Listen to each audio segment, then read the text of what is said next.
Welcome to Manager Tools. This is Sarah. And this is Mark.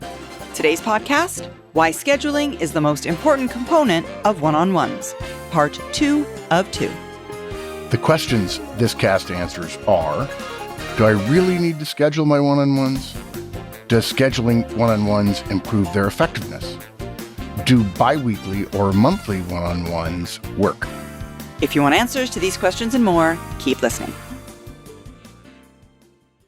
Before we get started, did you know we will soon be in Silicon Valley, Cupertino to be exact, March 25th and 26th with our Effective Manager and Effective Communicator conferences.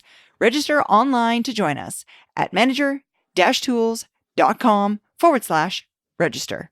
Now to the show. Now, let's get to what directs say about scheduling.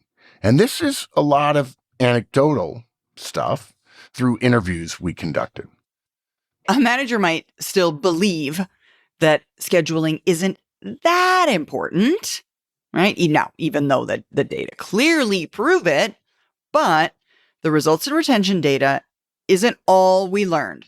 That is, from interviewing thousands of directs about the effects of their one-on-ones with their manager in our studies, we interviewed those whose managers had scheduled one-on-ones and whose managers hadn't scheduled one-on-ones to be able to make some differentiation again, even on a deeper level between those two groups of had them, but scheduled and not.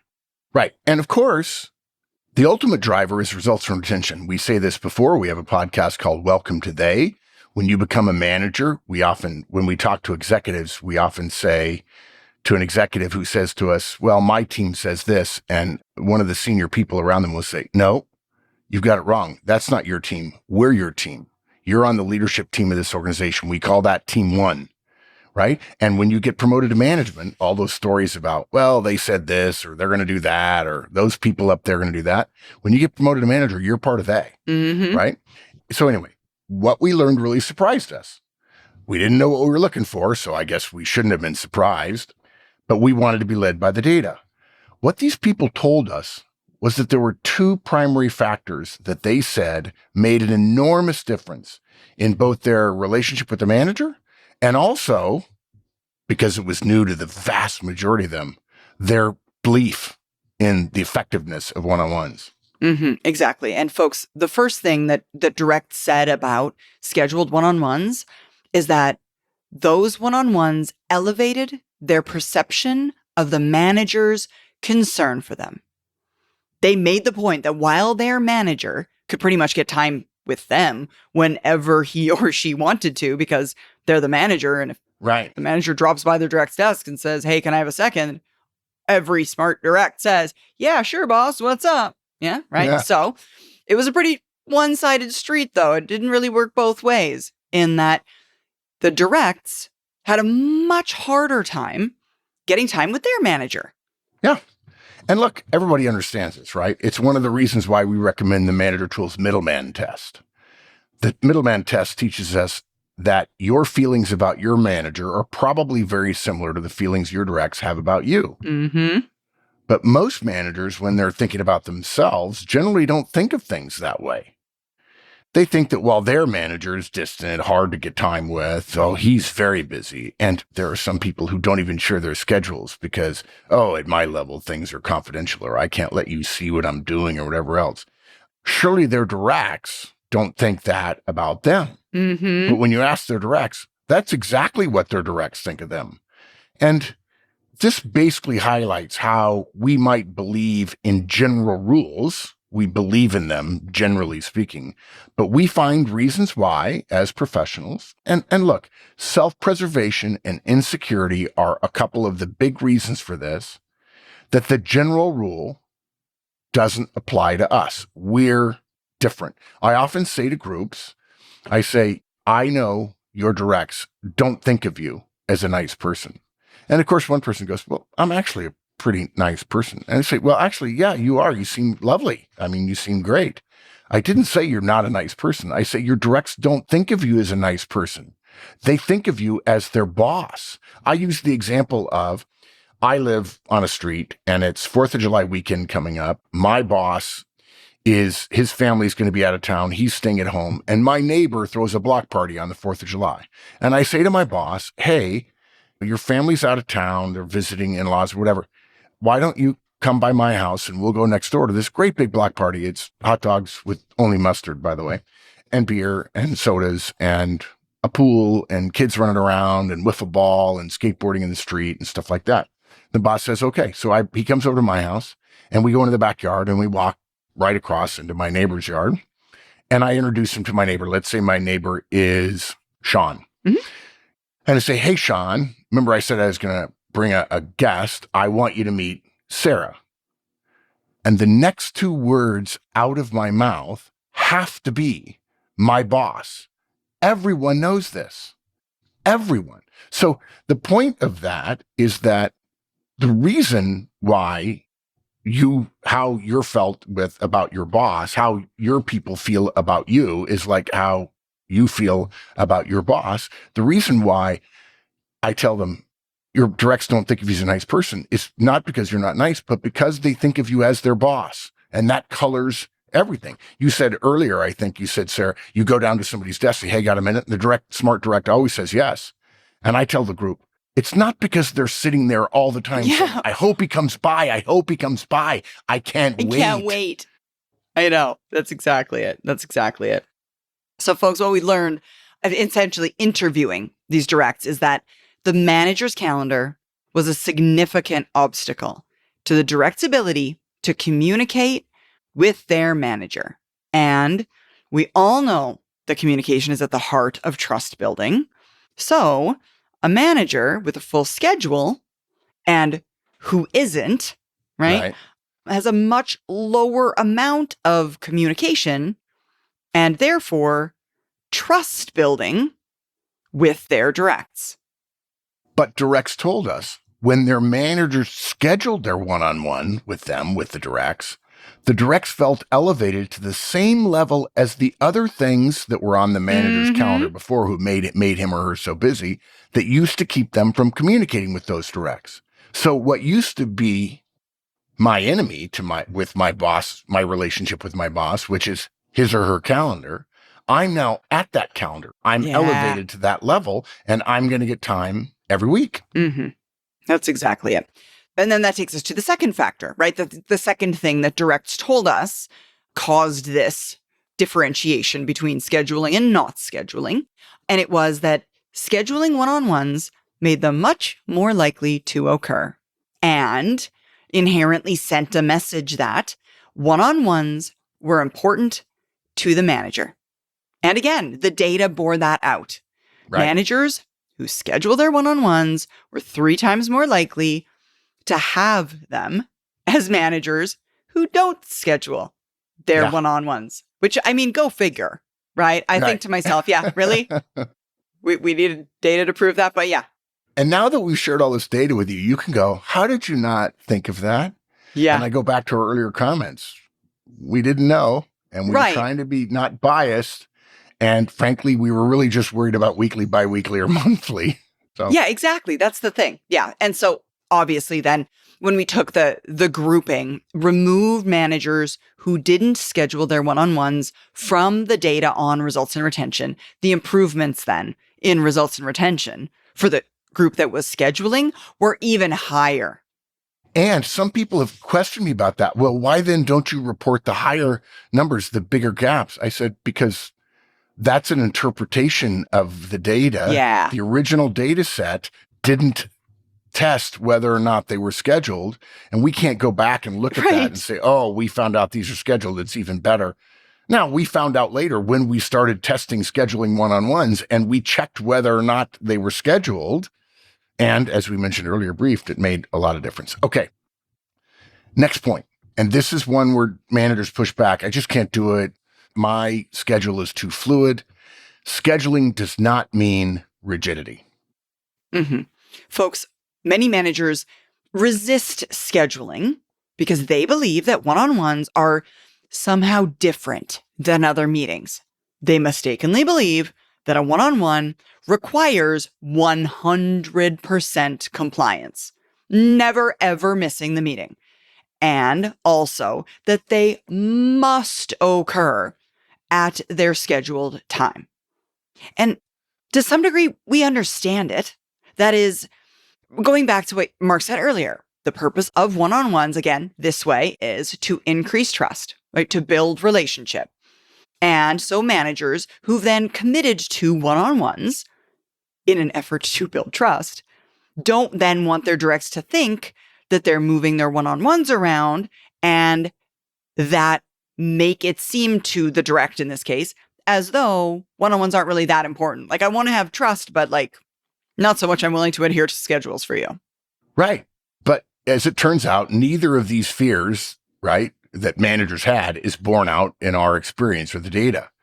First, regarding compliance, and when we say compliance, we mean how many of your one-on-ones do you have? It's a terrible word, but that's the scientific word for it, right? Our data shows that improvements in results and retention basically level off at about 85% compliance. It continues to go up, but the curve starts to flatten. Okay. So in other words, the manager who completes 85% of her O3s, manager tools O3s, MT O3s, gets the vast majority of results and retention improvements than the manager is able to complete 100% of their one-on-ones. Results and retention improvements rise rapidly past 50%, but then it just starts to level off asymptotically for you math geeks at around 85%. This means, just like all the other meetings we all have on our calendars, you can miss about 10% of them without having a material effect on your communication, your trust building, and your results and your retention outcomes. Mm-hmm. And folks, we don't just have the data to support it. Again, we asked the directs. And when we asked the directs, they agreed. They understand that things happen. They themselves don't get to 100% of their meetings on time or have 100% compliance in meeting attendance each and every single week. And interestingly, there was anecdotal information that directs were much more likely to forgive managers who do one-on-ones for missing the occasional meeting than those managers who don't do one-on-ones. Yeah.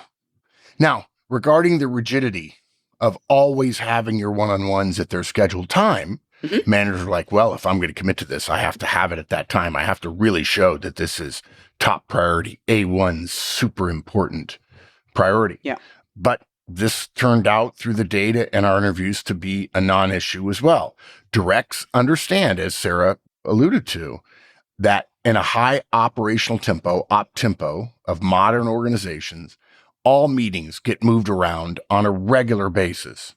Meetings get stepped on by senior people, short notice travel happens, travel disruptions occur. I mean, Sarah, how many times have we had scheduled one-on-ones, you with your directs, me with my directs, when I was the managing partner before you and Kate took over from Mike and I, where we have a one-on-one scheduled between flights at an airport and our inbound flight is late and we can't do the one-on-one and we have to run to the, and so you're just like, you text and you say, I'm sorry, I just landed, I'm late. We're not gonna be able to do our one-on-ones. Look at my calendar, pick another time and we'll do it then. And directs say they have no problem when a manager has to move a one-on-one, just like other meetings, as long as the manager treats them like other meetings and reschedules, as opposed to just, oh, we're going to cancel. I'm too busy. Mm-hmm. And folks, when we tested this flexibility, the data supported the direct's comments. We compared several hundred managers who'd had their one-on-ones at their scheduled time, roughly 90% of the time, with managers who had their one-on-ones at the scheduled time around 50% of the time, and some even less than that, frankly. Some even way less than that. Yeah, exactly. And there was no difference in trust building, communication, or the results in retention between those two groups. Yeah. Basically, even if you didn't know the opinion of the directs, the data say a high op tempo, moved around a lot one-on-one, generates the same results from retention improvement as a one-on-one that occurs at exactly the time it's scheduled. Exactly.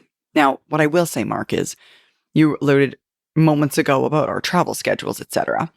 I actually have got maybe like a helpful little anecdote, little actionable note for the listeners out there. Okay. A strategy, because my calendar, like I'm sure many of yours, is completely unpredictable. I am somewhere different every single week. I'm on a different airplane. I'm going to a different location. I'm somewhere different. So I don't have the predictability of schedule. So I can say, oh, every Tuesday at 2 p.m. We'll be fine. Let's do a one-on-one. What I do is I schedule a recurring meeting at Tuesday at 2, let's say. Right. And in my direct one-on-one the week prior, at my portion of the one-on-one, the first thing I cover is, let's look at our calendars and make sure next week's time still works. Yeah. So like 5 business days, 7 days in advance, and that's when we make the adjustment. Now, is it foolproof? Does it mean my flights are never late and things still don't get pushed around? No, it does not.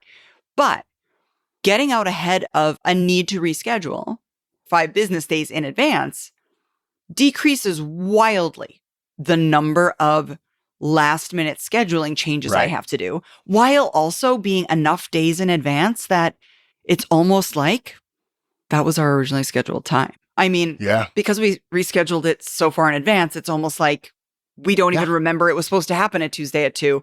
Right. You knew going into the week. Yeah, exactly. You knew going into the week that it was Thursday at 8 a.m. Exactly. So that's just the first thing on my list. Let's look at our calendar and we adjust. Pardon the interruption, but we constantly get asked if we bring on-site training to our listeners. And the answer is yes. You can have Manager Tools get to your organization. We go around the globe and we will get to you. Our organizational on-site training is session-based, not per head priced. We work with up to 30 people for $20,000 for any day of North America-based training. There's a little bit of an upcharge if we go overseas. This cost includes all of our expenses, and with the effective manager training, there's a Manager Tools corporate license afforded to all attendees. That's a $7,200 value.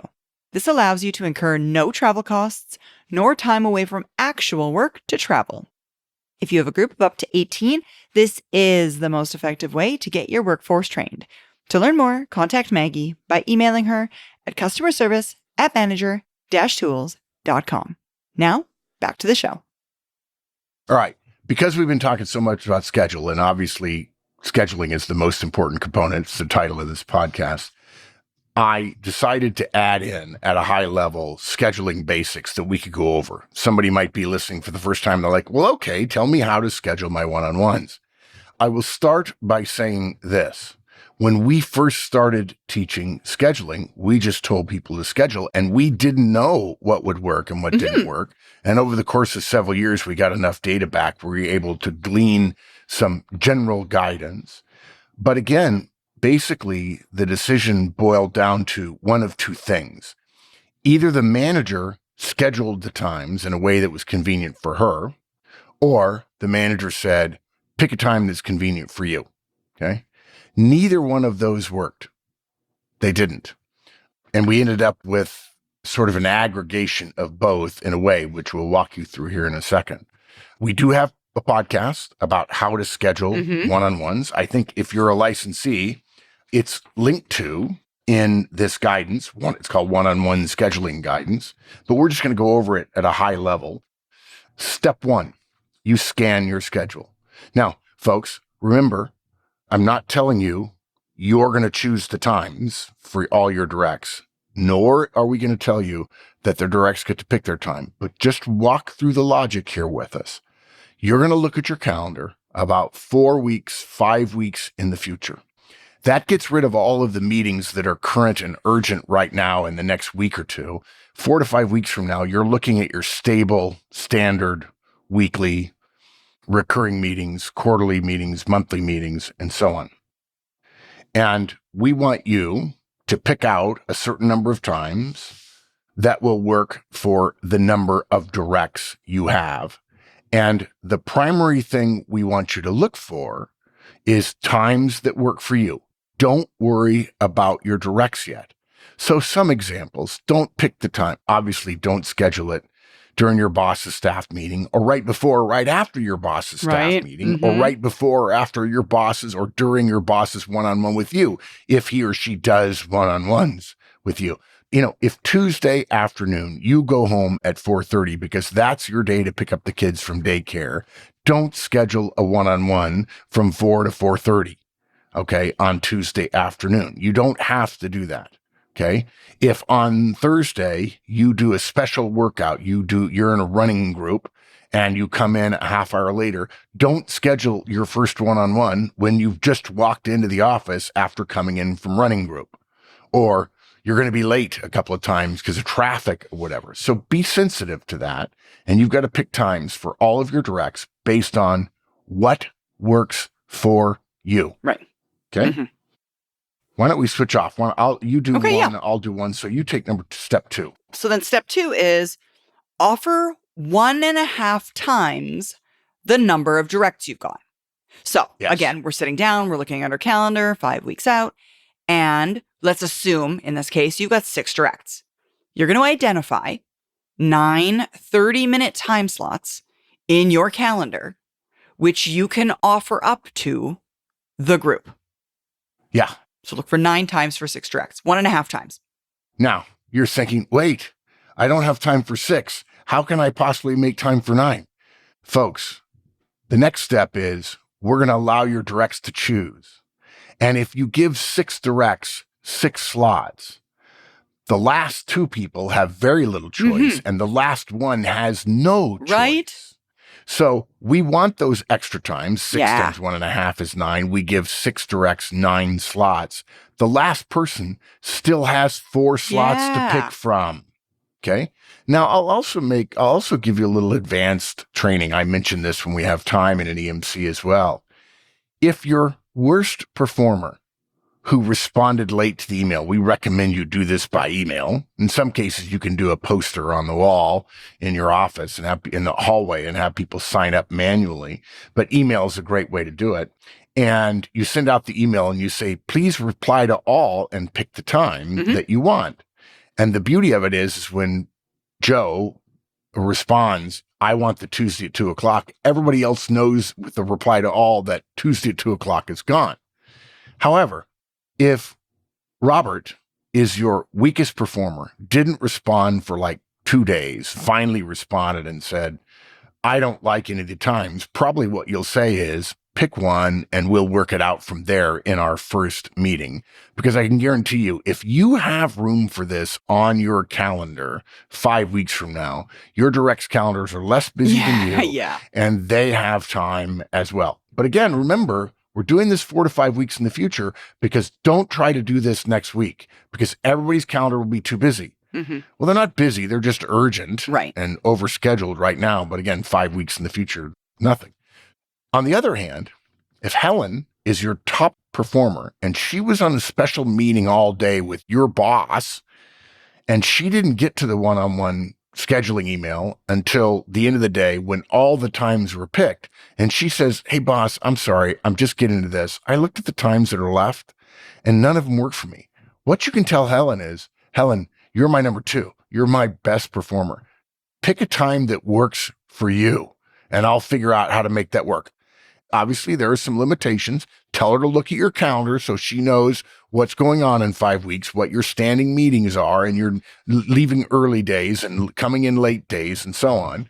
And you should have no problem at all. You know, taking care of Helen as opposed to Robert is part of the reason why we don't say management is fair. It's effective, but life is not fair. So everything doesn't have to be fair in that way. Now, I will say, going back to a very small comment you made earlier, Mark, about when each individual replies to you to the series of available times and replies all, thus having all of their colleagues who also have to choose a time, CC'd, it does inherently increase urgency because people are like, oh, dang, right? If you sit down and like 3 of the times are already gone, you're like, oh my gosh, I'm not going to leave this a couple of hours. I want to get in there because I want a good time before they're scooped. By the way, if Robert, your poor performer, doesn't reply after 2 days, there's an email rule that applies to this. Most people don't know that. You would find it if you listen to our email cast. We have, I think, probably the best cast. It's a long one. It's called the Email Compendium Cast, where we put together, I think, 4 or 5 of our podcasts with all the high-level guidance on email and how to process email and so on. In fact, I have an executive I'm coaching right now he was doing email while I was on the Zoom call with him. And I said, your boss is paying me handsomely to coach you every week. Don't ever do that again. And he said, I'm sorry, you're right. I'm addicted to it. I get so much mail. I said, dude, have you not listened to our email guidance? He says, no, what's that? And I told him about 3 times a day and how to do that. So just if, in fact, Robert breaks the rule, the first rule of email is you're required to know everything that's in your emails that come to you within 24 hours. You have to read them within 24 hours. Okay. The second rule is if the person who sent you the mail has the ability to task you, so in other words, your boss would certainly qualify as that, you're obligated to respond either with activity or acceptance if it takes more than 2 days to do something within 48 hours. So you only have to wait 48 hours for all your directs to respond. If Robert doesn't respond after 48 hours, don't let Robert, no offense to all you Roberts out there, hold your scheduling of one-on-ones hostage. And he's probably thinking to himself, he can't finish this until I respond. So I'll just not respond. He'll have to come find me and so on. No, what you do is after 48 hours, a reasonable period of time for them to have read their mail and taken the 30 seconds to look at their calendar and pick a time, you would send out an email at the end of those 48 hours and you say, hey folks, almost everyone has responded. Here's the schedule. Yeah. Don't go try to find Robert. Don't do that. Robert's being rude, and you should not coddle someone who's being rude and essentially ineffective and inefficient. Rude, ineffective, and inefficient. I'm not sure there's a better reason ever, 3 reasons in a row to fire somebody. I'm not suggesting you fire Robert over this, but you say almost everybody has responded. Here's the schedule, and you slot Robert into one of the free times.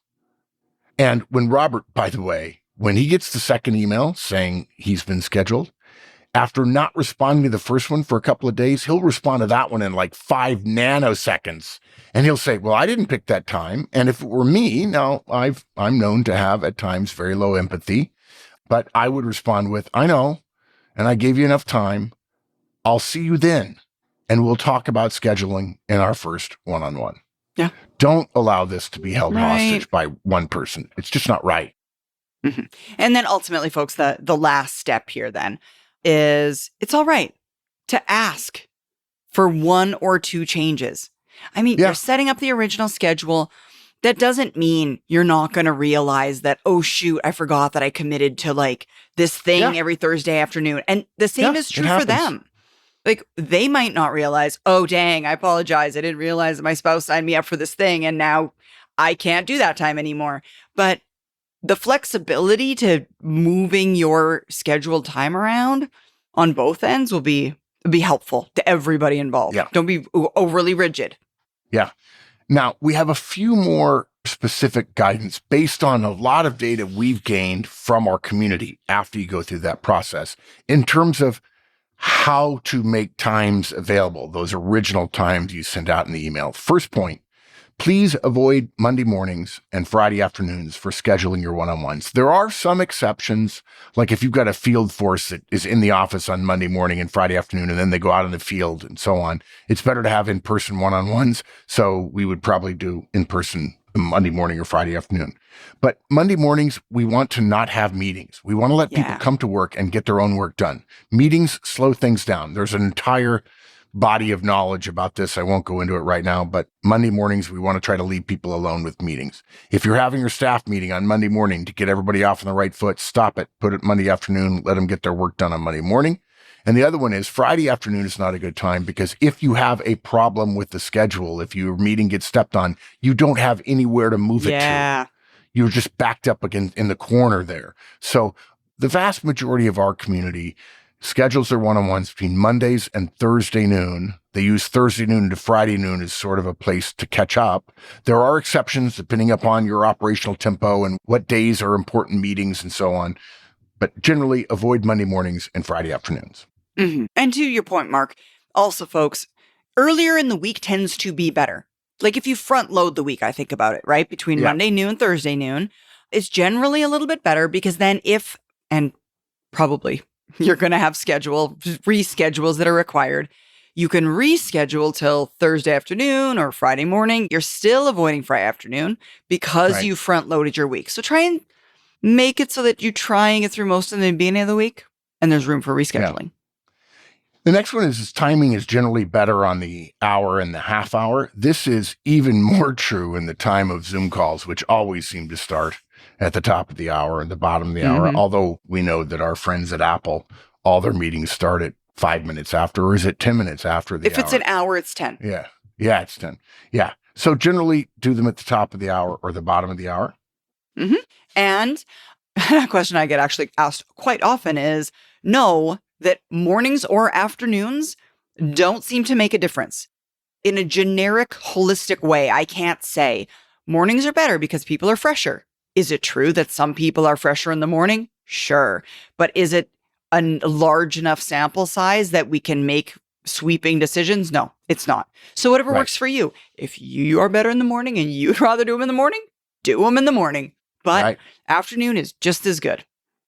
Also, there's no clear benefit. Both work about the same if you choose to schedule all your one-on-ones on a single day or you spread them out in the course of the week. Some people like them all on the same day. That works fine. There's no difference in results and retention between somebody who says, I spread them out. Now, if you've got 10 directs, you probably can't do them all on the same day. But I know people with 6 or 7 or 8 directs who they do them all, and that's their one-on-one day. And they essentially don't have much else going on other than the one-on-ones. But you could do it either way. It's fine. Yeah. And then finally, some managers prefer back-to-back one-on-ones with no time in between, and others like breaks in between. Now, think about yourself. Think about the meetings you usually run. Don't schedule a bunch of one-on-ones back-to-back and then make it like the domino effect that happens in the doctor's office, right? The first one goes 3 minutes long, and then the next one starts 3 minutes late, so that it goes 6 minutes long, and then it's a cascading effect. So the last person is like, seriously, when is this one-on-one going to start? So don't do that. If you can keep to 30 minutes, that's ideal. If you're going to leave breaks, you might want to think about, and I know nobody likes this because calendaring software doesn't love it, you might want to be mindful about break length and essentially schedule your meetings so that while they're 30-minute meetings, they allow for breaks of no more than 10 minutes in between, generally. So I'm thinking 30-minute one-on-one, 10-minute break. 30-minute one-on-one, 10-minute break. 30-minute one-on-one. And I say that, folks, because if you leave 30-minute breaks between 30-minute meetings, you will feel like you'll be exhausted and drained at the end of the day, but all you will feel like you've gotten done or accomplished is a bunch of one-on-ones and poking around in your email. All the in-between time. Exactly. Now, I know no one likes scheduling a meeting from 3:10 to 3:40. I know you hate it. Calendars don't play well with weird timings that don't start at the top or half of the hour, but you will like the experience better. And if it's me, we don't say Zoom drain anymore. That was a big thing at the beginning of the pandemic. Right. But if you book them back to back, you're going to feel a little Zoom drain. Yeah. Although we do recommend face-to-face. And I'll go back to something earlier. If you're doing hybrid right now, and believe me, in a couple of years, you won't be. You'll be in the office 5 days a week. But if you're doing hybrid now, do your one-on-ones when your people are in the office. Oh, yeah. Do not let them schedule on the day when they're scheduled to be out of the office. Don't do that. Face-to-face works better. It's notably better than phone calls, and it's also better, but not as much notably better as video calls. Video calls still work, and phone calls still work, but they're only 90% as effective video and only 80% effective on the phone. All righty. Well, that's that, folks. So as Mark mentioned earlier, we have a whole podcast on one-on-one scheduling guidance if you're interested in more information on the topic. But no, scheduling your one-on-ones in advance matters, not just because the data supports it significantly, but also because directs believe it makes a significant statement about their importance to you. And directs also understand that scheduling is fluid in a modern organization, and moving them and adjusting them and having flexibility with them is fine. But scheduling them in advance is more than fine. It's necessary. Good. Alrighty. Thank you, Mark. You're welcome. That's all for this week, folks. Thank you so much for joining us. Join us again next week as we cover a brand new topic. Thanks, folks. See you then.